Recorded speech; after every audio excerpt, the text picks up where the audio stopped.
That guilt tripping shit is sick. It's childish. Grow up. Don't pull fucking behaviors where somebody has to step in your business and take your shit from you. Don't pull that shit. Don't desire to do childish ass, detrimental fucking behaviors in the first place, and nobody will have to step in your business. But for you to turn and act like a fucking manipulative, whining child with those toxic techniques and throw that in somebody's face that you bought them some stuff, I thought that was a gift. I thought that was a gift of your heart. It was actually something for you to hold over their head? For you to throw in their face? Something for you to control them with? Oh, I see.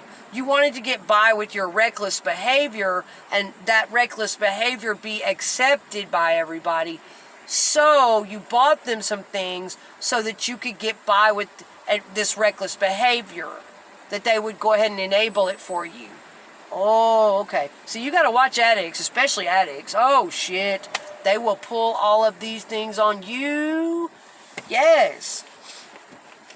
But even people that aren't addicts, even older family members, it could be anybody.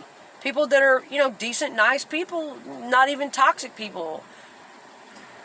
They're just emotionally immature. They will pull that shit on you. Yeah.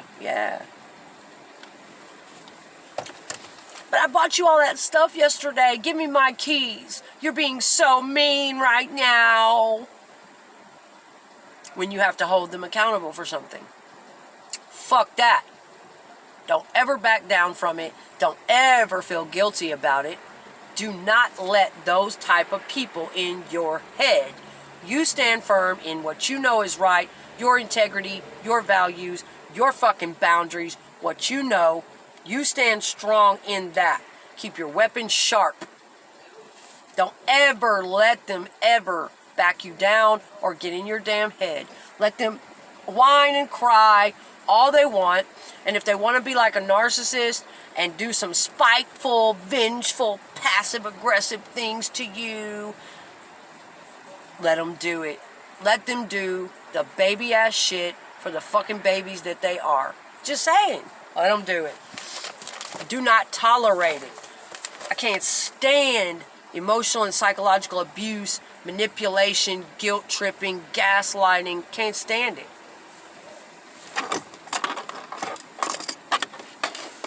But, those are kind of some examples of situations that you might have seen before or that you could get in.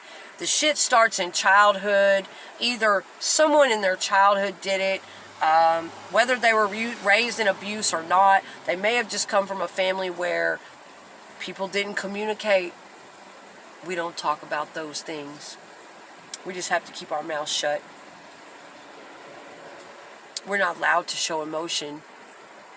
All that, And so when that thing was posted about the only emotion allowed is happy or calm, fuck that. I've been in situations like that. There's other ways too.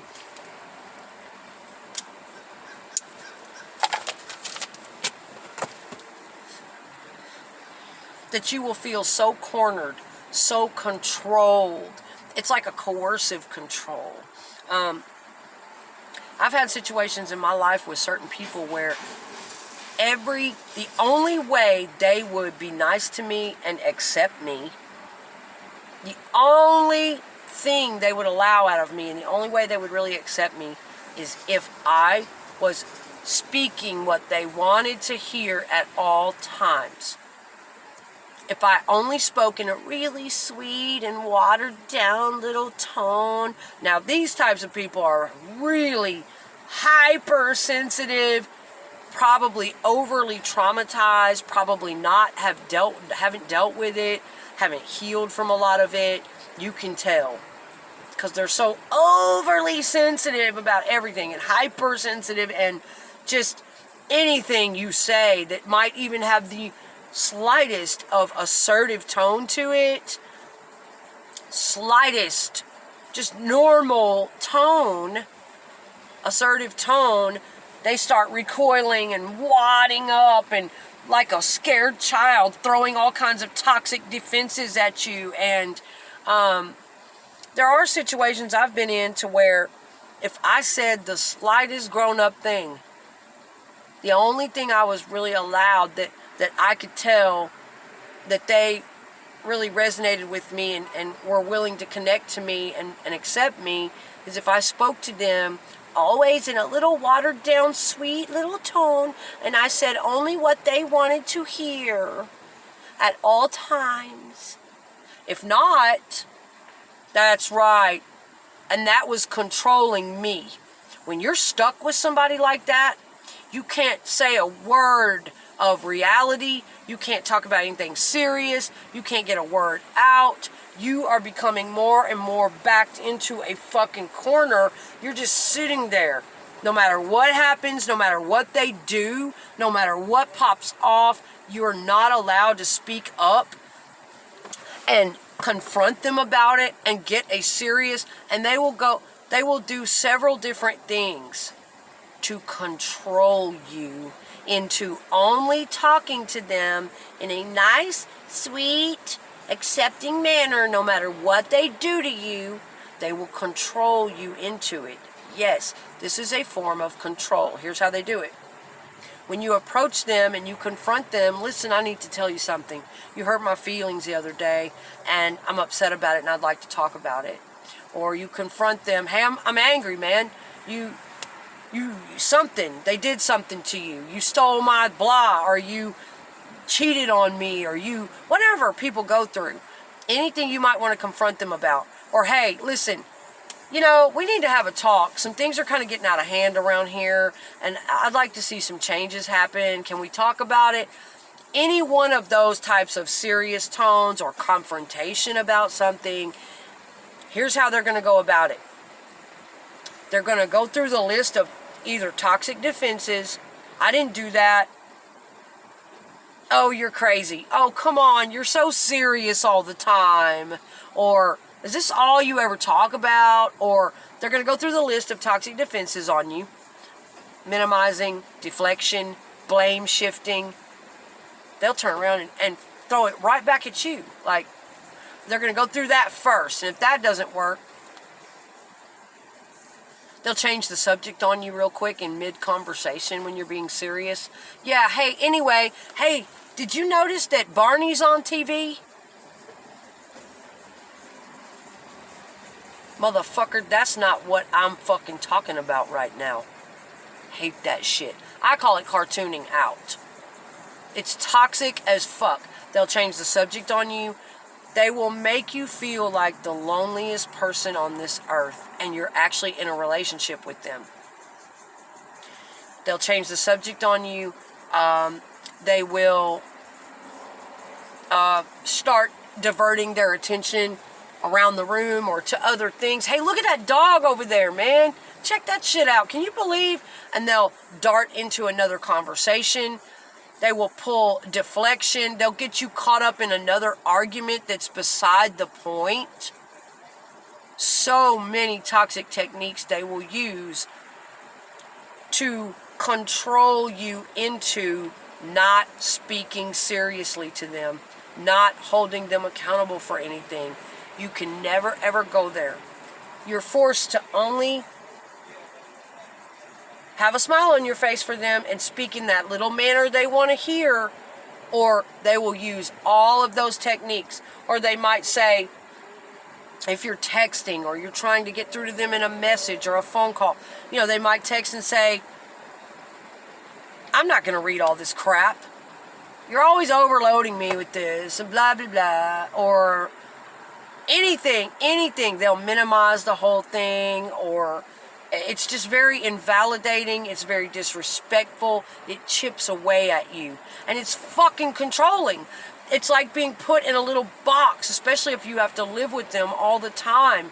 And you've got all these thoughts, day by day by day, month after month, year after year, of things that have happened and happened and happened and happened, and stuff you were angry about, stuff you were sad about, that never got heard. Never got heard. Never got seen. They will not validate you, and you're forced into, for instance, I've had situations where someone did something hurtful to me,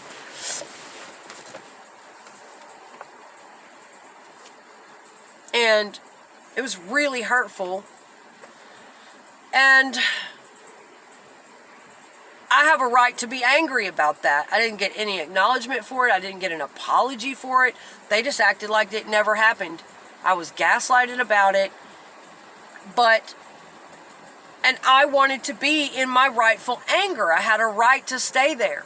I had a right, since they weren't going to apologize, since they were going to act like it didn't fucking happen, and I knew it did, since they were going to pull all that toxic baloney bullshit and cartoon out on me and not walk up to me and give me the rightful respect, validation that I deserved and I needed, and apologize and say, listen, I understand what I did. I know that it hurts you. I'm deeply sorry for it, and I'm going to change that behavior.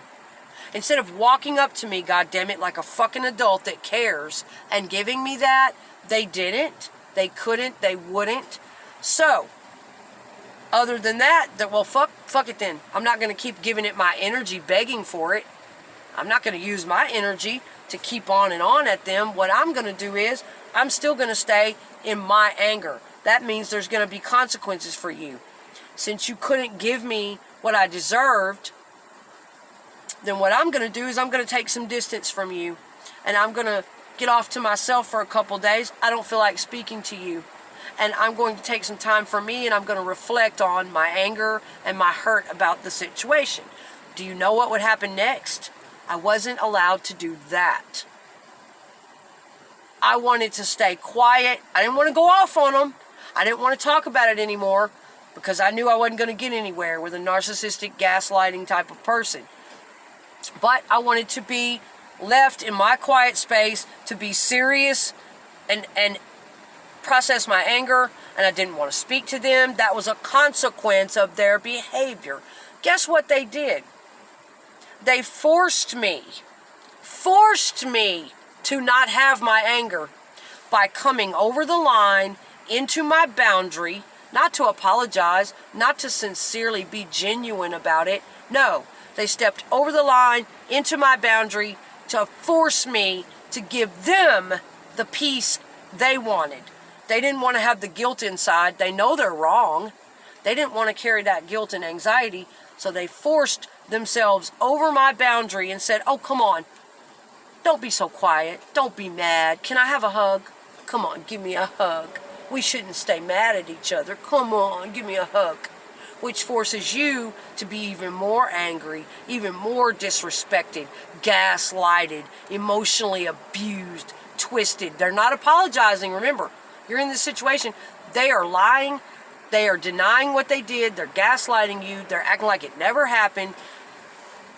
And then they're coming over your boundary, and the consequence that you gave them for not acknowledging you and lying to you, you gave them a fucking consequence, and you gave them a boundary, and rightfully so.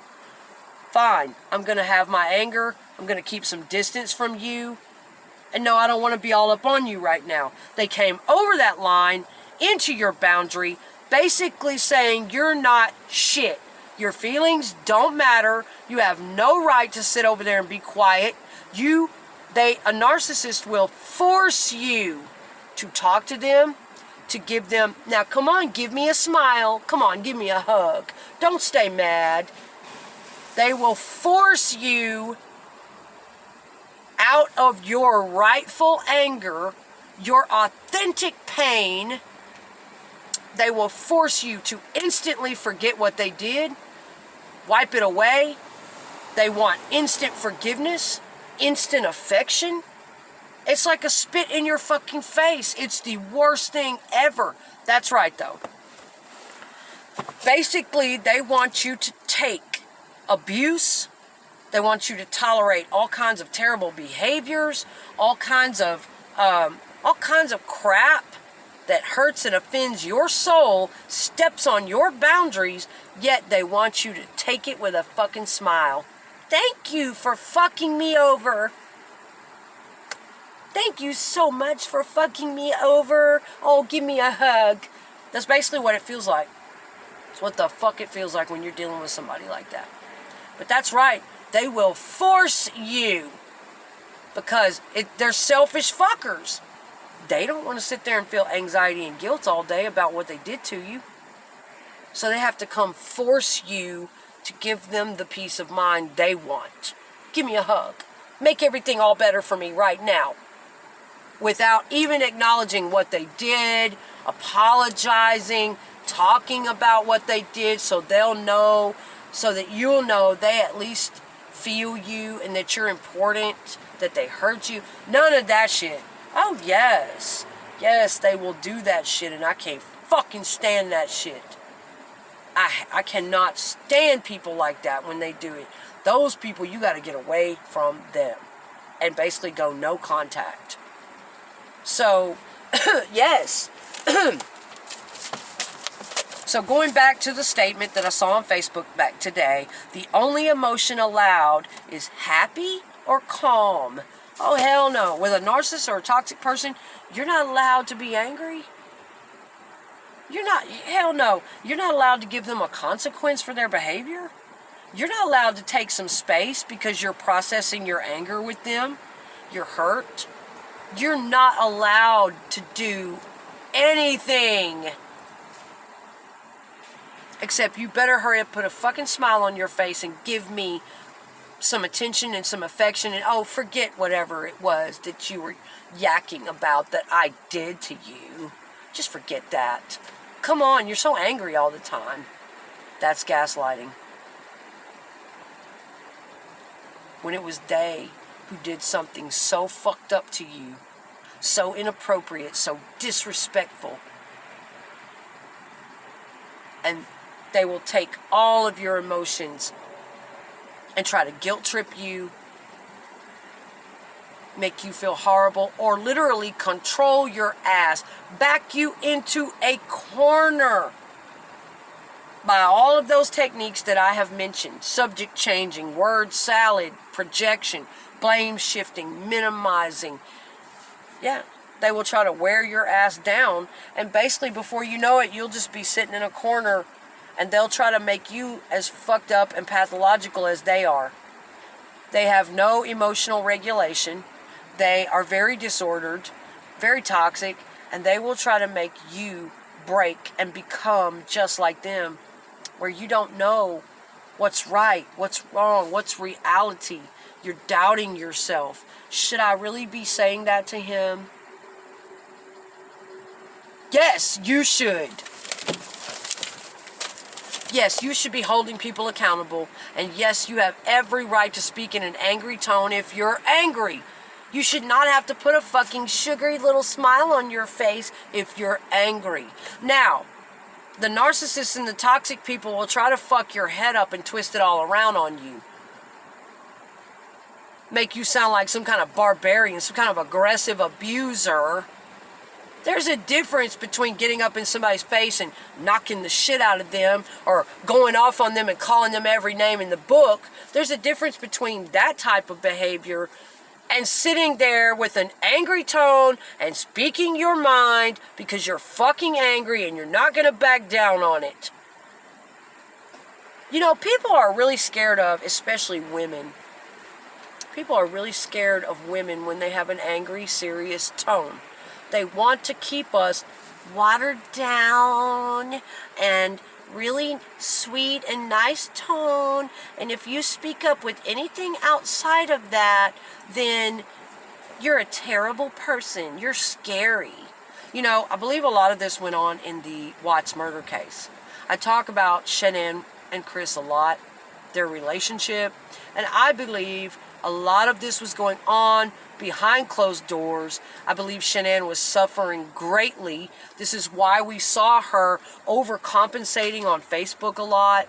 And I will have another video coming up soon about the Watts case and about some of these very things. Emotional, psychological abuse behind closed doors, gaslighting and guilt tripping, and the things that a covert narcissist puts on you behind closed doors. And I believe very firmly that that was what Chris Watts was putting on Shanann at home. She was being invalidated. Every time she tried to connect to that man like a grown-ass man, he was going through all of these, just the very things I spoke of today, to the point where, yes, eventually a woman's going to lose respect for your ass, and she's going to, but I believe very firmly that's why she started acting the way she did, talking the way she did to him to a degree, why she did some of the things she did, because of what she was suffering with that dude behind closed doors. Hell, she thought, well, a covert narcissist is fake. They're a poser. They're like robotic. It's like, it's the strangest thing ever.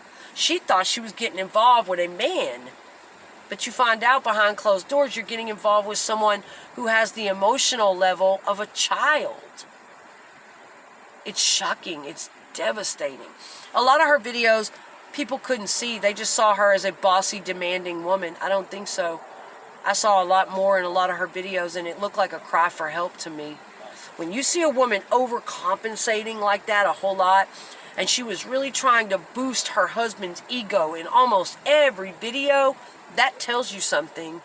If you know anything about a covert narcissistic male, they need constant ego boosting, constant praise. Nothing you do really makes them feel happy or better about themselves. It's exhausting. And people sit up and bash that woman. If you had to live behind closed doors with a covert narcissist, you would then see why people end up acting and talking the way they do to a dude like that, who comes into your life promising to be one guy, and he can't follow through on a fucking bit of it. He's a totally different person when he lets that mask down after he's got you hooked. I will have a video coming up about a lot of the things they do, more about the Watts case, and some perspective on that. So I'm going to wrap this one up, guys. I hope that someone out there got something out of this. I know that people go through mental, emotional, physical, all types of abuse. It's happening out there every day. But there are also these other little types of abuse that people get by with that nobody even picks up on. If you're doing this type of thing to somebody, please rethink it. Stop yourself. Become aware of what you're doing to another person and how hurtful and damaging it is. If you did something to someone, own it. If they want to come and talk to you about their anger, their sorrow involving you, own it. Validate them. Give them that respect. Don't play fucked up childish head games. And if someone is doing that to you, just remember, you don't have to tolerate it. You can stop talking to them. That's right. You can shut them right on down. You don't deserve that, and you don't have to put up with it. Absolutely not. And so, yeah, I just want to help spread awareness about this stuff, get people talking about it and becoming more aware of it. You know, we all make mistakes. We've all made mistakes. We've all done something at one time in our life or another that hurt somebody or that was toxic. We may not have meant to, but we can learn and grow, and we can become more self-aware every day. And so if you're guilt-tripping people or gaslighting people, you're not owning up to your actions, your behaviors, you're scared, you can work on that. It's your responsibility to work on that. And again, I believe a lot of that was going on in the Watts case, and Chris Watts blame shifted and blamed his wife for so many things. She bullies me and she's controls me, and it was his fucking responsibility to speak up to his wife on a mature adult level and let her know what he was feeling, what he was comfortable with and what he wasn't comfortable with. Say no to her. He was a toxic people pleaser. And a covert narcissist, they will come into your life and agree to everything that you ask them. Do you like this? Do you like that? I'm into this. This is my plan. This is what I'm going to do. They will bend over backwards to fake you out, like everything you like, make you believe that they are cool with all the ways that you are and that you want to be. And then you'll find out behind closed doors, none of it was true. None of it was ever true. They didn't like any of that shit. And in fact, they fucking hate you. Yes, the person is supposed to be your best friend, in love with you, loving you, caring about you, supporting you. You find out that they're secretly hating you and resenting you for all of those things that you do and who you are. And I believe a lot of that was going on with Chris and Shanann Watts. He hated his own wife for his own goddamn failures as a man. Because he felt like a fucking worm who couldn't speak up and assert himself. She's controlling me. She won't even let me hang a picture and she blah, blah, blah, blah. I don't have no fucking sympathy for a dude like that. You know what? It was his fucking responsibility to learn how to speak up to his wife. All of that shit brewed and turned into what he did to his beautiful family. So if you're out there and you're experiencing any of these psychological games, any of this type of abuse, lack of communication, you don't have to live with it. You don't have to tolerate it. And if you're doing it to other people, please stop. Please. If you're one of those people that's afraid to assert yourself, stop being afraid. Don't be ashamed. Don't feel guilty. You have every right to speak your authentic, true feelings, okay? So empower yourself. Start facing things, acknowledging the truth. You can do it. You can do it. All right, guys. I'll have more stuff for you soon. Thank you so much for watching.